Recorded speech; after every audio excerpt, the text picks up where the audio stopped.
Tudo bom, Diogo? Bom dia, seja bem-vindo aqui. Bom dia, ser convidado por você numa plena segunda-feira para discutir o golpe, os militares, os generais. A gente já começa a semana bem, ainda mais tendo antecedido pelo Genuíno, tudo de bom.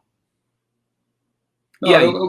A pergunta é a seguinte, eu acho que as Forças Armadas, os militares brasileiros, se encontram na pior fase da história do Brasil. Nunca eles estiveram tão por baixo, tão desacreditados. De repente, o Brasil resolveu radiografar o golpe, como foi a tentativa do golpe antes das eleições, o 8 de janeiro, e eles só recuaram, só não atuaram, não apoiaram o Bolsonaro, porque eles viram que ficaram numa situação indefensável.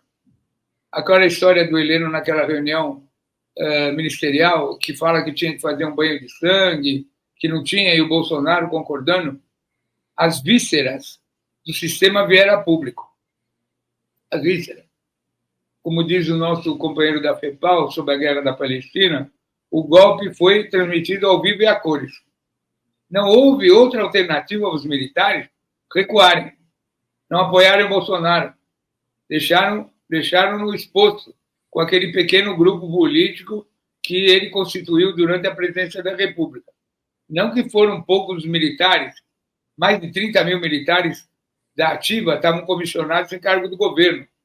Não que os comandantes militares não tivessem o apoiado, mas nesse momento houve um recuo do comando das Forças Armadas em deixar o Bolsonaro e seu grupo ser atirado ao mar. Não é à toa que Alexandre de Moraes avocou para si, para o Supremo, a investigação do caso Marielle. Não é à toa que ontem a delação premiada, que rolava há meses, foi considerada válida, e não é à toa que começou a aparecer o esquema da morte de Marielle lá no Rio de Janeiro. Então, tudo isso faz parte do novo contexto daquelas teses que as Forças Armadas brasileiras se envolveram, que, para mim, a principal tragédia que as Forças Armadas se envolveram, teve a pandemia, teve a questão da vacina, foi a criação dos clubes de caçadores. O que nós estamos assistindo hoje no Brasil é essa quantidade absurda de armamentos chegar à mão do crime organizado. Aliás, Diogo, pode concluir, querido, por favor. Não, eu quero dizer, querido Conde, que nós estamos aqui, eu sempre estou com esse meu livrão aqui, organizado pelo Paulo Vanucci, quando era ministro de Direitos Humanos. O que é esse livrão? Esse livrão é a biografia de todos os nossos companheiros que foram mortos e desaparecidos durante a ditadura. É o livro da Presidência da República, Secretaria Especial de Direitos Humanos da Presidência da República. Um dos documentos mais importantes produzidos pelo governo brasileiro na história do Brasil. Pois bem, o que o caso Marielle tem a ver com esse livrão? A morte de Marielle foi uma morte política, uma morte de uma militante política, foi uma violência de Estado. Aquela catarse produzida ontem, que foi revelada toda a cadeia de comando, os mandantes, os dois irmãos Braizão e aquele delegado, é só a ponta do iceberg. O Brasil quer mais. O Brasil quer mais. Todo mundo sabe que a morte de Marielle, foi encomendada dentro de um contexto da intervenção federal do Rio de Janeiro, com Braga Neto, o erro que Braga Neto cometeu, pegando um delegado de elite para comandar, isso é café pequeno. A morte da Marielle estava dentro de uma engrenagem. Marielle era uma vereadora, e dizer que ela estava metida em loteamento clandestino da milícia, e por isso ela foi assassinada? Não. A Marielle era, na geração e versão vereadores, cidade, ela era a substituta na cadeia de investigação de Marcelo Freixo. Freixo investigou tudo sobre esses grupos paramilitares. E Marielle enfrentava na Câmara Municipal do Rio de Janeiro um dos do Brasão, que é o deputado federal, e quem era o outro? Carluxo. Então, ontem não encerrou o caso Marielle. Ontem começou o caso Marielle. Começou. Muito obrigado, Alexandre de Moraes, por você ter acolhido para o Supremo a delação premiada e ter iniciado o processo. Muito obrigado. Fantástico essa fala do Adriano Diogo aqui, quer dizer, ontem não acabou o caso Marielle, ontem começou, né?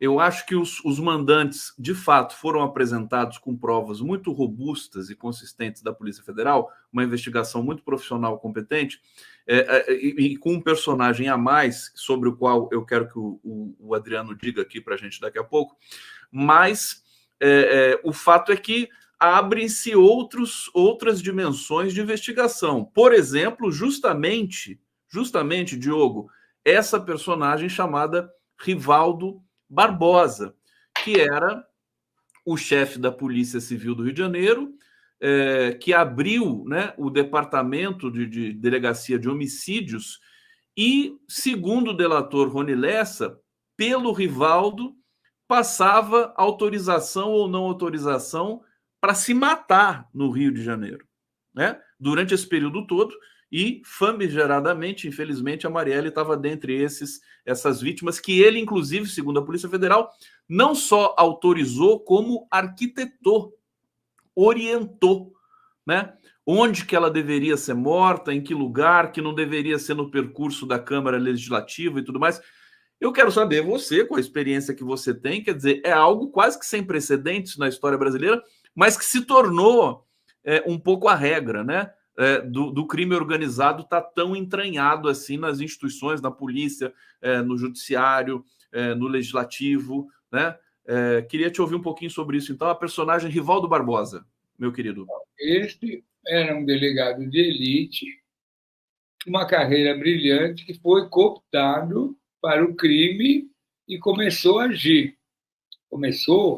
Ou a partir daí uniformizou sua prática.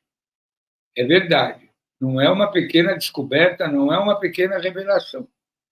Mas ontem, quando nós nos encontramos no plantão para comentar o caso Marielle, o que eu estava tentando te falar, meu querido Conde?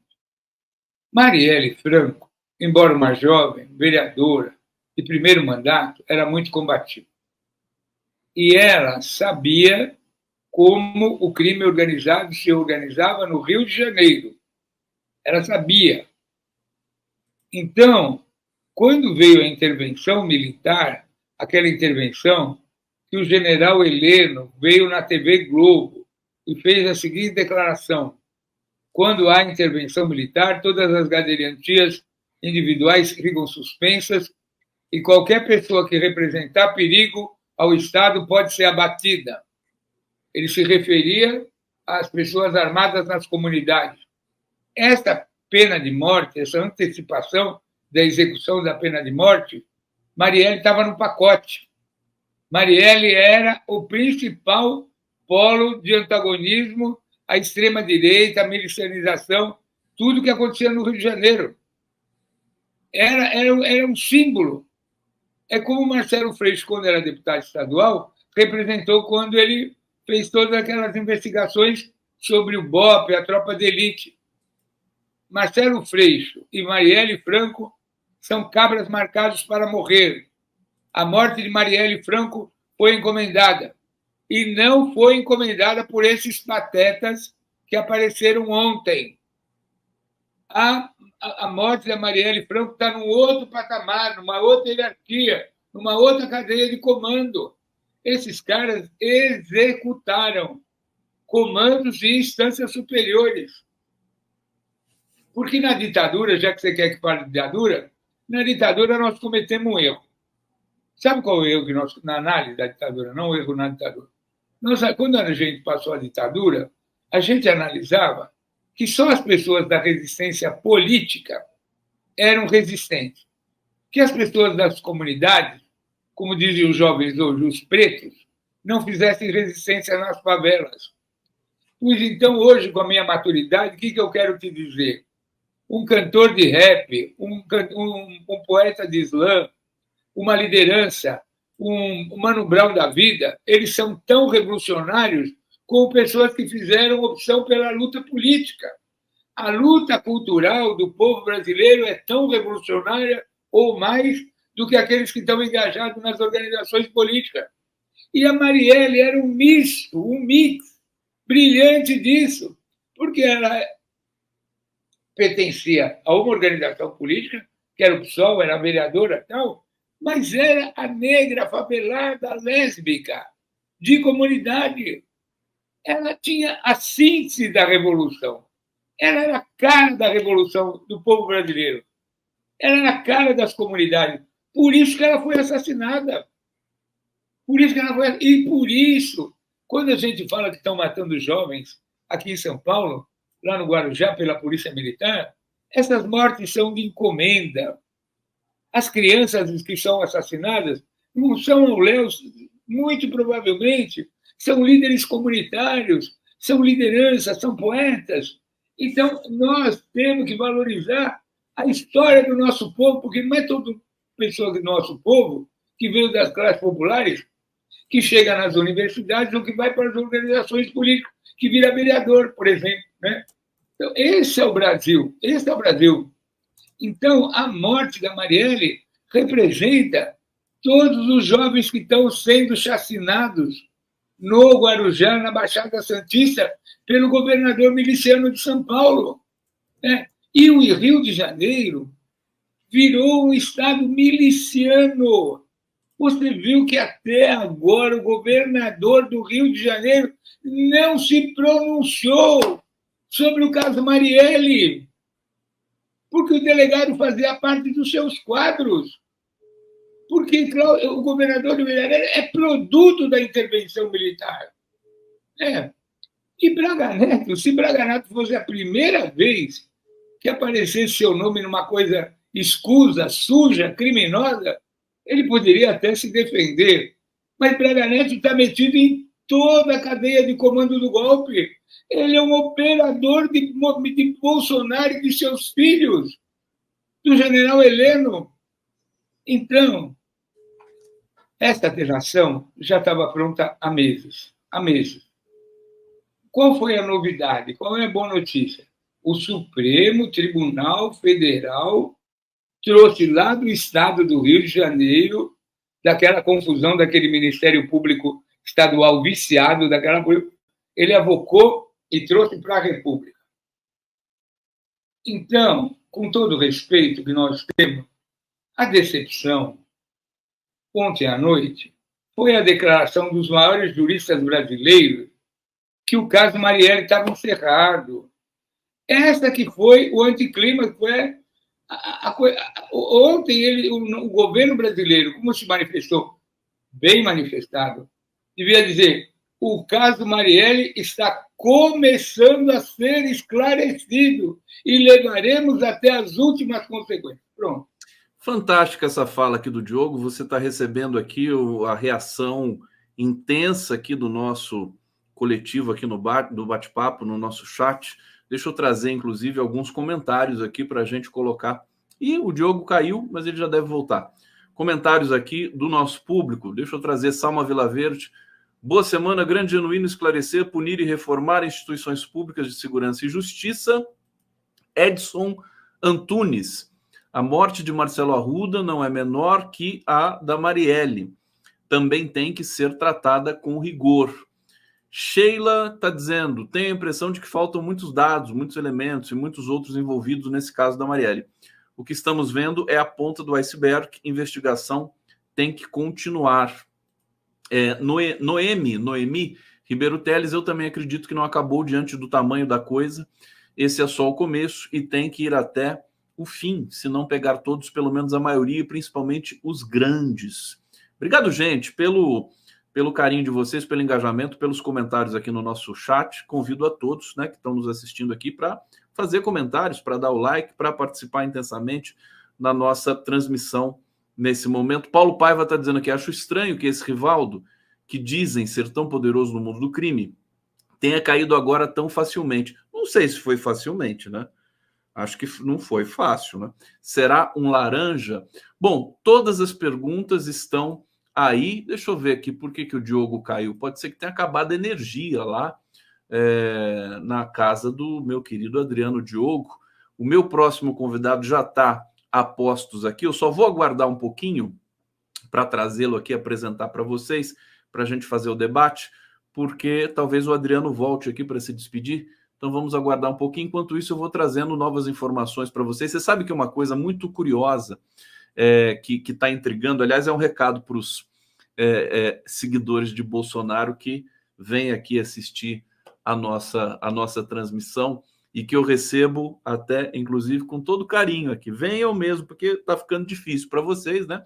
Não tem para onde ir. Aí vocês vêm aqui assistir a nossa informação democrática, transparente, né, respeitosa, e dizer o seguinte: as redes bolsonaristas, nesse momento, elas estão tentando trazer um diversionismo com relação à questão da Marielle, das descobertas. Olha o Diogo de volta aqui. Deixa eu só... Ô, Diogo, eu vou trazer essa questão aqui para você comentar.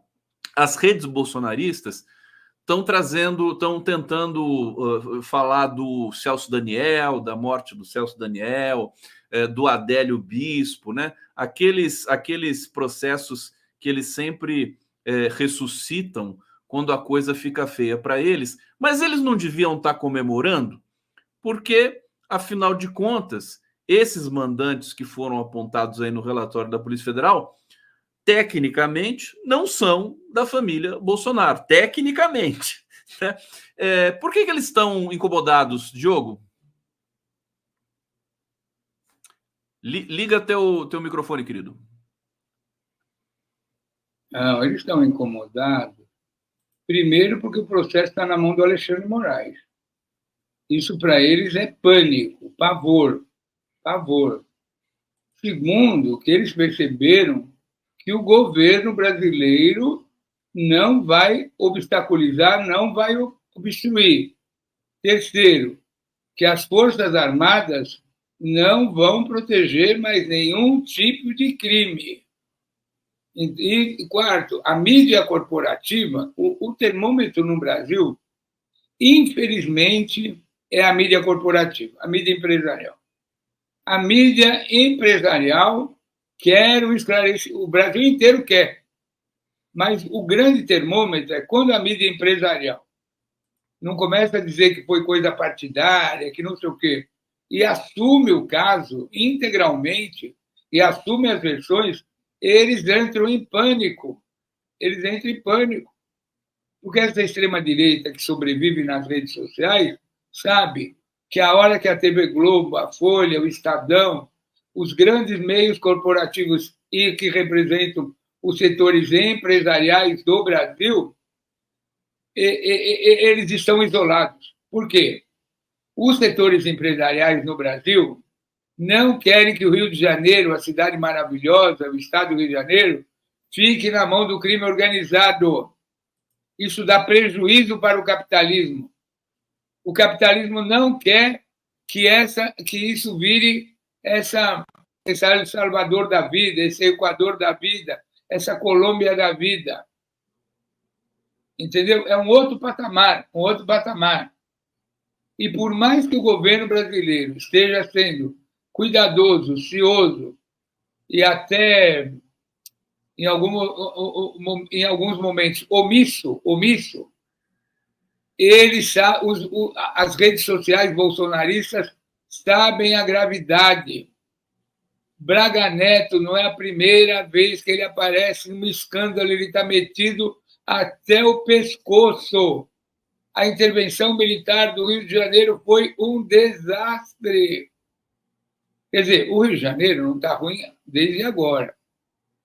O Rio de Janeiro teve um esvaziamento político e econômico quando Juscelino Kubitschek transferiu a capital da República, o Rio, para Brasília. Foi o primeiro grande golpe contra o Rio de Janeiro. E de lá para cá, muitas coisas foram acontecendo. Esse esvaziamento financeiro, cultural, político, do empreendedorismo. Daí veio o pré-sal. O pré-sal deu uma levantada. A descoberta do petróleo, os royalties, aquela coisa toda, né? Mas o Rio de Janeiro, com sucessivos governadores presos, toda essa catarse que acontece no Rio de Janeiro, o Brasil inteiro torce para que o Rio de Janeiro se levante, que volte a ser um Estado normal, democrático, que vige as leis. Ninguém quer no Brasil um Estado miliciano. E o bolsonarismo é a versão miliciana da República. Não é à toa que eles trouxeram para cá um governador miliciano do Rio de Janeiro que está transformando a Polícia Militar, que é uma das polícias militares mais orgulhosas do Brasil, mais violenta, em clube de tiro e esquadrão da morte. Então, ninguém quer o Brasil na rota do crime. Ninguém quer o Brasil Colômbia.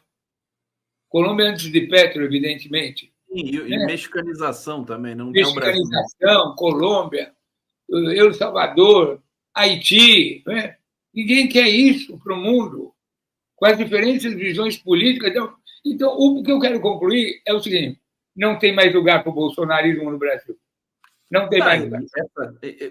Para chegar nessa conclusão, né, essa fala do Diogo, para mim, já se torna histórica. Né? Não tem mais espaço para esse tipo de pistolagem, né, política fascista no Brasil. Isso tem a ver com os dois últimos acontecimentos, né, mais importantes da última semana, que é a volta à prisão de Mauro Cid e a solução parcial, digamos assim, né, do caso Marielle. Bel Correia está dizendo aqui: bom te ouvir, Diogo. O caso Marielle não está encerrado, quero ouvir isso do Lula. O Lula está evitando falar disso aí, ele está deixando com o Lewandowski, né? Ilana Damasceno: Caro Cone, uma pergunta que não quer calar: por que o Freixo, que iniciou as investigações das milícias policiais, não foi também calado como a Marielle? Ilana, o Freixo não foi calado porque ele conseguiu sobreviver, né? O Freixo anda até hoje com segurança especial no Rio de Janeiro. Ele tem proteção especial da polícia. Ele é ameaçado de morte há mais de 20 anos. Aliás, ontem foi o irmão do Freixo, que foi assassinado pela milícia do Rio de Janeiro, faria 52 anos. Né? O Freixo mencionou isso, emocionado, quando estava comentando ali essa... Diga, querido Diogo, o que você quer falar? Não, você imagina a situação do Freixo. Depois de tudo que ele investigou, de tudo que ele sofreu, no Ministério do Turismo, ele, como presidente da Embratur, era subordinado a uma miliciana. A ministra, que era ministra do Turismo aí do Rio de Janeiro.